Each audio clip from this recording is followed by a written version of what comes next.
Thank you, Mr. Chair. And first, I'd like to thank all of our witnesses for coming before the committee to testify today. And I think that we're all concerned with the impact that the COVID-19 pandemic, lockdowns, and school closures have had on children and parents alike. And unlike some of what I've heard in this room today, there's not a blame game. But the reason you have to look back is, I can tell you, being a physician, a nurse, a 24-year military veteran, and a director of the Department of Public Health, if you don't do a review of what you've done, that sets the precedent.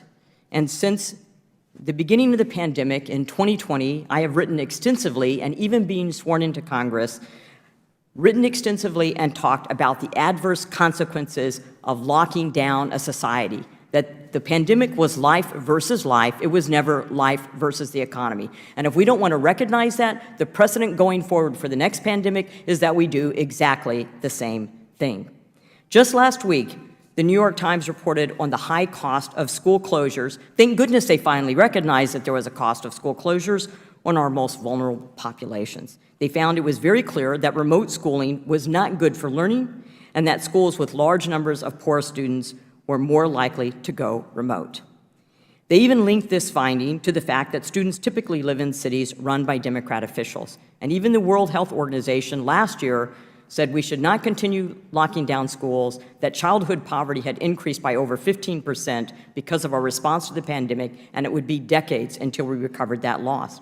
Our great governor, Governor Reynolds in the state of Iowa, with the concert and approval of our legislature, and I was a state senator at that time, decided in the end of the summer, fall of 2020, we would reopen Iowa schools to in-person learning and had no adverse consequences or effects. Ms. Ham, can you talk how disproportionately low-income students and parents have suffered from prolonged school closures?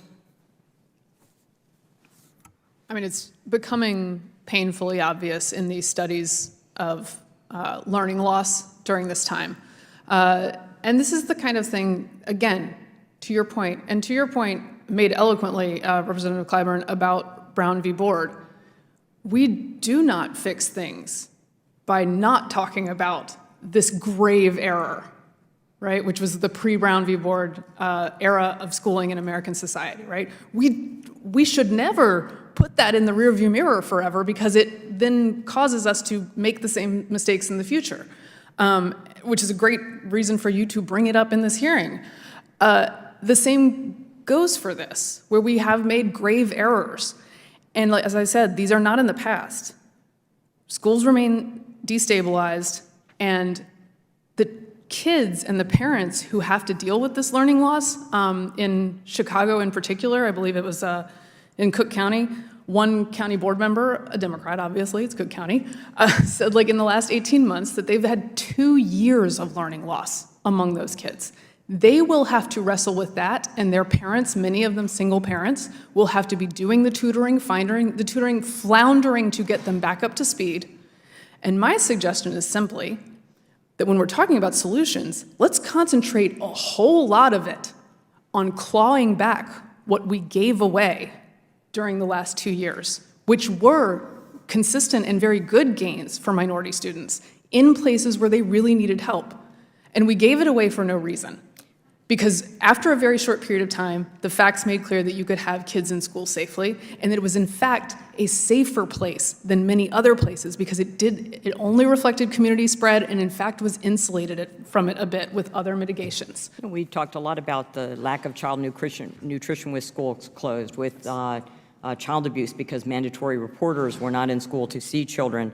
We also, when I came into Congress and my first markup in education and labor happened to reveal that there was over $60 billion that was allocated to schools that was not spent, and even after the ERA package COVID relief was passed, for schools to reopen and teachers put at the top front of the line to get vaccinations, still schools remained closed. So we also know that once schools reopened, some harmful policies have remained in place, such as forcing our children to be masked.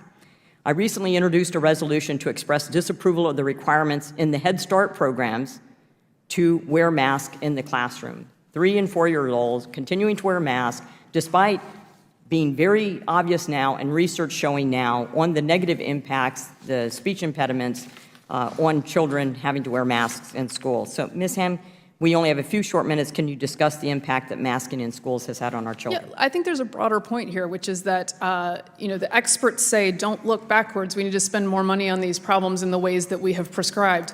But the experts were wrong about sending kids back to school and whether it would be dangerous. And they told you that putting your kid on a screen for 6 hours a day would be an awesome idea and everything would work out fine, even though we knew from years of study that that probably wasn't a great idea.